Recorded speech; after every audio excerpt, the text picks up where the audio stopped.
जय श्री कृष्णा, जय श्री राम, जय गौ माता, जय राधेश्याम। आप देख रहे हैं तुलसी तपोवन यूट्यूब चैनल। बहुत धन्यवाद है आपके लिए। और इस वीडियो में हम चर्चा कर रहे हैं कि एकादशी का व्रत किया है तो उस व्रत का पारण का समय क्या है, ये जरूर सुन लीजिएगा। पहले तो मैं आपको कह दूं कि पारण का टाइम देखा जाता है, हर व्रत में देखा जाता है, विशेष रूप से एकादशी में तो देखा ही जाता है। पारण क्यों किया जाता है, पारण कैसे किया जाता है, वो भी समझ लीजिएगा। क्यों किया जाता है, एकादशी का व्रत आपने किया है, दिन में आपकी झपकी लग गई, नींद आ गई है, तो इससे व्रत का पुण्य क्षीण होता है, तो उसके लिए पारण की बात कही गई है। एकादशी के दिन दूसरे के घर का आपने जल पिया, इससे भी वह व्रत का पुण्य क्षीण होता है। उसके लिए पारण समय पर करने से वह भगवत दोष समाप्त होता है। तो मैं पारण का समय इसमें आपको बता रहा हूँ। पारण आप एक विधि पूर्वक कीजिए। पारण में 3 बार गंगा जल से आचमन किया जाता है और उसमें तुलसी का पत्र डाला जाता है और पहले बोला जाता है ओम केशवाय नमः, फिर बोला जाता है ओम माधवाय नमः, फिर बोला जाता है ओम नारायणाय नमः। यदि आप प्रदोष का व्रत नहीं करते हैं तो मुख में चावल जरूर डालिए। इसलिए एकादशी के दिन जितने भी अपराध हैं, पाप हैं, और वह चावल में ही वास करते हैं, तंदुल में। और द्वादशी के दिन जितने भी पुण्य हैं वो सब चावल में ही वास करते हैं। इसलिए एकादशी के दिन चावल वर्जित है। द्वादशी के दिन चावल को ग्रहण करना बहुत ही ज़्यादा अच्छा बताया गया है। यदि आप प्रदोष का व्रत नहीं करते हैं तो आप चावल मुख में डाल करके ही अपना व्रत खोलें। यदि आप प्रदोष का व्रत करते हैं तो सिर्फ तुलसी पत्र के द्वारा ही आप अपना व्रत खोलें। और मैंने पूर्व की वीडियो में बोला है, यदि उस दिन रविवार नहीं पड़ता है तो आंवले के फल के द्वारा यदि आप व्रत अपना खोलते हैं तो उसको भी बहुत ज़्यादा विशेष माना गया है, बहुत ज़्यादा शुभ माना गया है। यदि उस दिन रविवार नहीं है तो आंवले के द्वारा आप अपने उस व्रत को खोलिए तो उसको और ज़्यादा विशेष माना गया है। तो इस वीडियो में मैं चर्चा कर रहा हूँ कि अब के बार ये मुहूर्त कब का है। मैं आपको कहना चाहूँगा भोर में 5:57 से लेकर के और 8:33 तक पारण का समय है।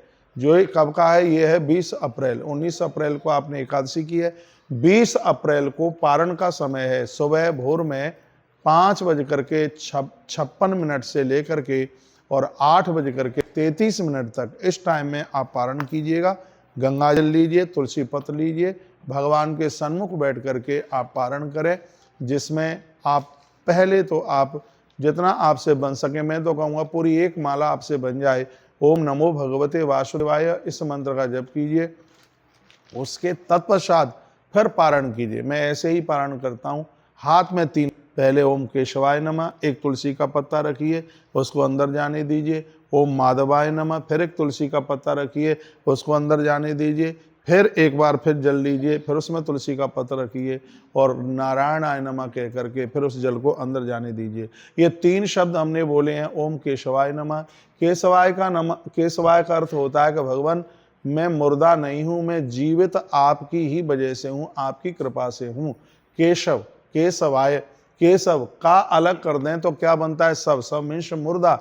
हम और आप जीवित परमात्मा की वजह से हैं। जब हम कहते हैं केशवाय नमः तो भगवान को प्रार्थना करते हैं कि प्रभु आज का दिन भी हमने आपकी कृपा से देख लिया, हम आपकी कृपा से ही श्वास ले रहे हैं, इसलिए पूजा में हम केशवाय नमः ऐसा बोलते हैं।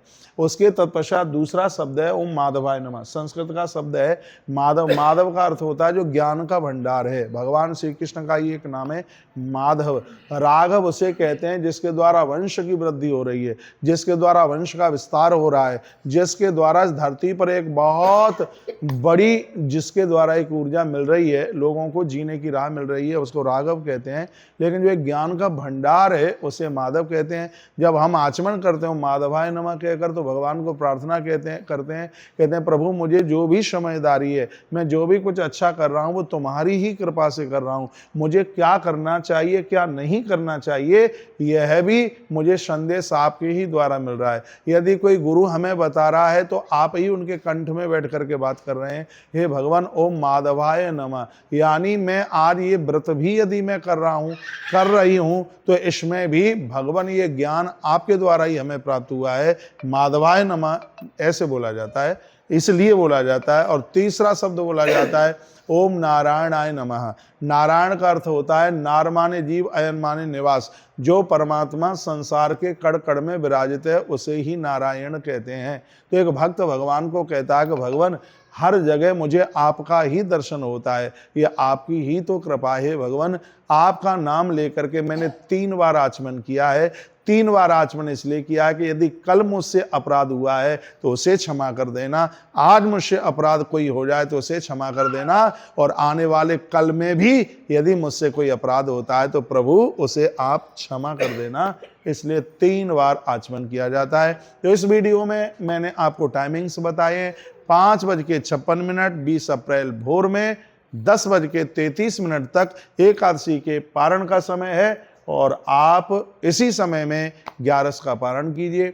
हो सके तो इस समय पर आप गोपाल सहस्त्र नाम का पाठ करें, हो सकता है तो विष्णु सहस्त्र नाम का पाठ करें। जो भी आपसे कुछ बनता है उसे आप जरूर करें। व्रतों में एकादशी का व्रत बहुत बड़ा व्रत है। कहा गया कि येन पुण्येन विपेंद्र राक्षसा स्वात मुक्षते। यदि किसी के घर में एकादशी का व्रत होता है, यदि पूर्व में घर में किसी की अकाल मृत्यु हो गई है, कोई निशाचर वृत्ति को भी प्राप्त हो गया है, जिस घर में कामदा एकादशी का व्रत होता है तो उन लोगों के प्रभाव से उन पुरखों का उद्धार आत्मकल्याण हो जाता है। इतनी बड़ी महिमा इस कामदा एकादशी की, और उसी के पारण का टाइम मैंने आपके बीच में रखा है। और मुझे विश्वास है कि इस वीडियो से आप भी लाभान्वित होंगे, और जिनको ये वीडियो आप भेजेंगे वो भी इससे लाभान्वित होंगे।